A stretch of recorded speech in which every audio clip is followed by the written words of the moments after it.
Nature's lovers ka ba? Mahilig ka ba sa akyat bundok? Di masyadong malayo at banayad ang trekking. Perfect for beginners, pero sulit pag narating mo ito. Oo, para sa ito.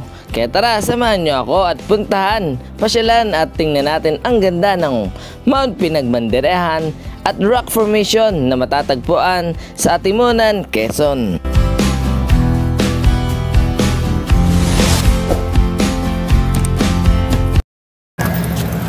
Good morning po mga ka-Road Trip TV. So, welcome po sa panibago na naman tourist spot adventure na pupuntahan natin ngayon.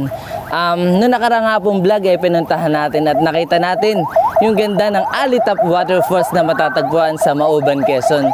So ngayon na naman ay pupuntahan natin ang Mount Pinagbanderehan na talaga mapapalaban tayo ngayon sa trekking. So kung mapapansin nyo nga yung nakikita nyo sa likod ay ito yung napakagandang zigzag road ng Pagbilao, Quezon. Kung mapapansin nyo sa video ay napakatarik na zigzag road na to. Bago po ang lahat papasalamat nga pala ako kay Boss Lady AJB sa sponsor na damit na to. So salamat po, napakaganda ito. Hi Madam Joy, so salamat po sa damit na binigay mo, napakaganda. Kahit mainit, di ako naiinitan pa, ang presko pa rin yun. So thank you very much. Ang Atimonan Pagbilao Zigzag Road o mas kilala sa tawag na Bitokang Manok ay ginawa noong 1969 sa pamumuno ng dating President Marcos. Itinuturing na pinakadelikadong lugar ito dahil sa makipot at matarik nitong daan. Sa kabila ng ganda ng taglay nito ay marami na rin na aksidente at binuwian ng buhay dito.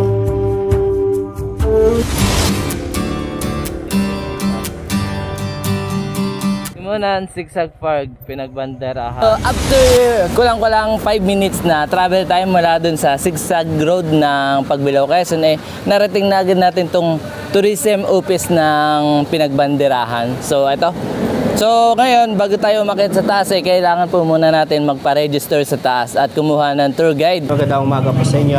Ako po si Kuya Mario, yung leader po ng Trekker Guide. Then bali start po ng inyong paglalakad 2 kilometro po yan. Katagalan na po yan 1 oras pero depende naman po sa inyong paglalakad yun. Then yung taas po ng Pinagbanderehan ay 1,200 feet above sea level. Pinakamataas lang po yan sa Atimonan pero makikita nyo buong Quezon. Kami po sakop ng QPL, ng Quezon Protected Landscape, kaya marami pinagbabawal. Number 1 na po sa atin dito ang basura. Pero okay naman po magdala ng pagkain basta lahat ng pinagkainan po natin. Kung maaari po sana ibaba dito, ibalik, pababa, dinitapon natin sa tamang basurahan. Ang pangalawa po natin, vandalism. Yan. Magsulat sa konkreto, sa bato o mag-ukit sa puno. Bawal na bawal po tayo. At ang pangatlo po natin ay yung mga plantito-plantita. Yung may hilig manguha ng halaman. Ano? Bawal po kumuha, pumitas. Yes. Pagpasok po natin ng gubat, lahat po na makikita po natin ay bawal po natin galawin. Ano? Yan, bawal kumuha. And then meron tayong second summit na tinatawag ng rock formation. Yung rock formation na yun ay medyo assault ang pagpunta, mahirap, patatalas ang bato, matitilos. Kaya pag hindi po kaya pumunta ng bisita namin dito, doon sa rock formation na yun, huwag na lang po natin pilitin sarili natin. Bale, pakikilala ko po sa inyo yung magiging guide niyo. Si El Herlito. Sinauna na po. El Herlito. Ayan, alias Tibong na lang. Ito yung umpisa ng ating trekking papunta dun sa Pinagbanderehan. Are you ready, darling? Yes. Tibong, are you ready? So, tinanong pa talaga yung guide. So, kagandahan dito from the start to papunta sa Pinagbanderehan almost puro pathway na. Kaya hindi siya masyado maputik.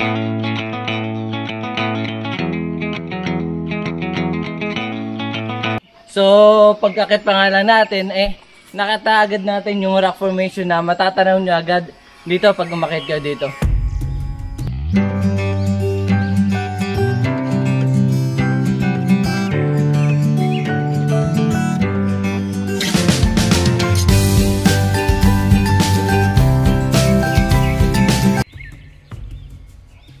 Ito po, kung magmamatdan nyo yung parang butas niya, tawag po talaga ng mga bisita namin dyan, kung tawagin daw po nila is parang mag-asawang bato. Kasi kung pagmamatdan mo siya, magkadikit. Hindi siya nakasanday.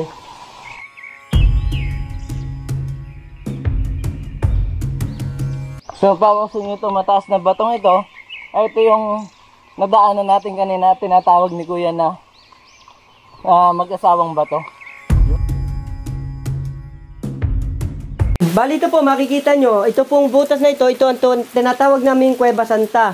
Kaya daw po siya tinawag na Cueva Santa, is nung panahon daw po ng mga Hapon, may dinala po yung mga Hapon dito na 3 santa sa loob nito. Then sa loob daw po nito, doon daw po pinatay ng mga Hapon yung 3 santa. Kaya tinawag siyang Cueva Santa. Tapos may isa pa po siyang trivia na noong unang panahon, may isang babaeng taga Santa Catalina na dumadayo dito para lang po maglinis araw-araw sa cave na ito. Then hindi po alam kung dito namatay yung babaeng taga Santa Catalina or ng ibang lugar lang. Kaya bali, 2 trivia po yung pinag-iisipan kung alin po pa talaga yung totoo. Diyan pinatay yung 3 babae. Tapos sa ngayon po, Pwede ba silipin natin konti? No. yung nga lang po, kasi po yung pinakaloob niya sir is may crack na yung malaking bato niya. Parang okay. yung sa ibabaw po niya, ganito na yung crack niya. Okay. So, Kaya po hindi na. pinagbawal na namin Safe pumasok na. ako. Okay. Is bawal na daw pasukin to kasi medyo unsafe na daw sa loob. May crack na daw yung bato.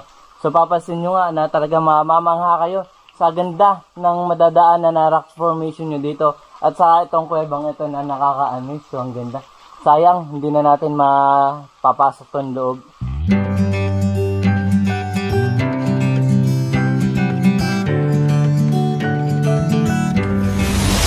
Kung mapapansin nyo nga napakatarik nitong kinalalagyan natin ngayon.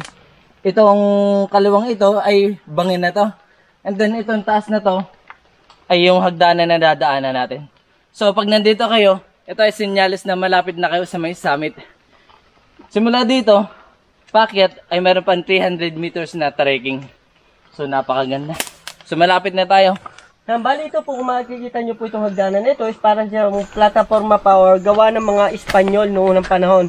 Or hindi rin po natin masasabi kasi nga po, sa history dito sa pinagbandaraan is wala po yung history ng mga Espanyol na nakatungtong sila dito. Pero kung pagbabasa nyo po talaga yung forma niya, gawang Espanyol po siya.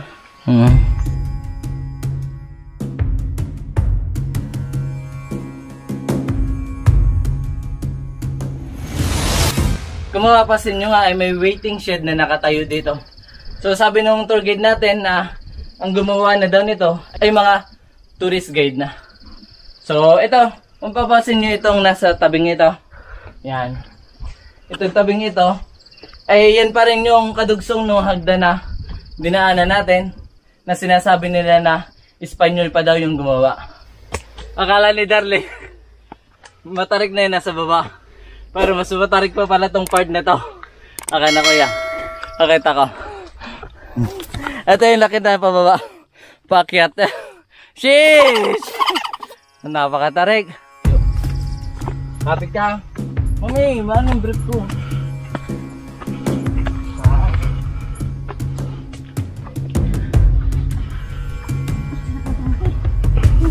Eka. Safe naman. Ito guys. So hindi pa tayo nakakapunta sa taas pero worth it na. Worth it na yung makikita natin dito. Napakaganda guys. Ano rock formation. Rock formation. Ang ganda men. Astig. Sulit. Ano mami, kaya pa? Kaya pa? Ha? Kaya pa? Oh. Okay, let's go. Kaya pa?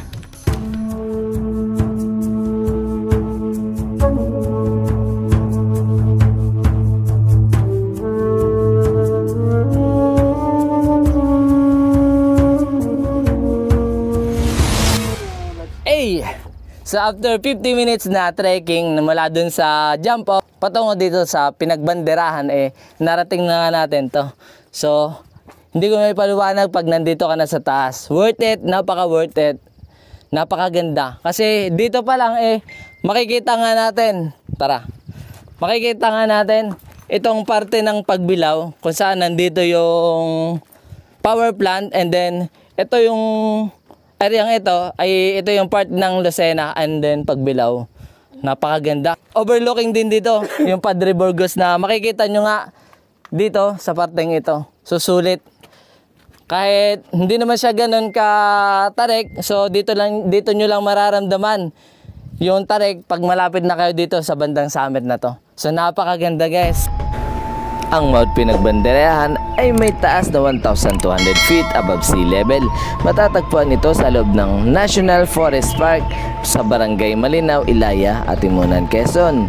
Ang Pinagbanderahan ay hinango sa salitang bandera o watawat dahil sa lugar na to winagayway ang watawat ng tatlong bansa na naging bahagi at naging saksi ng ating makulay na kasaysayan.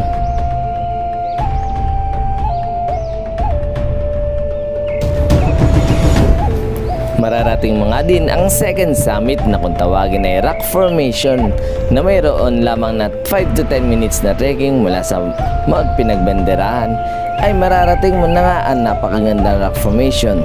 Hindi biro ang pag-akyat dito dahil sa napaka-risky at napakadulas at napakatalas ng mga bato dito. Pero sa kabila ng hirap ng pag-akyat dito ay super worth it naman kapag naakyat mo na ang Rock Formation. So pasalamat nga pala ako sa ating tour guide na nagsama sa atin ngayon na si Kuya Tibong. Ito. Si Kuya Tibong! Isang tanghali po. Okay. Ito. So pag pupunta na lang kayo is mag-inquire na lang kayo doon sa may tourism office nila sa baba. So lahat naman kailangan dumaan doon. So si Darling napakalakas. Napakalakas ni Darling oh. So sulit. So naulan na doon sa parting ito. Ayun oh, nakita natin naulan na oh. Naulan na siya oh. Kasi nung kanina, ano?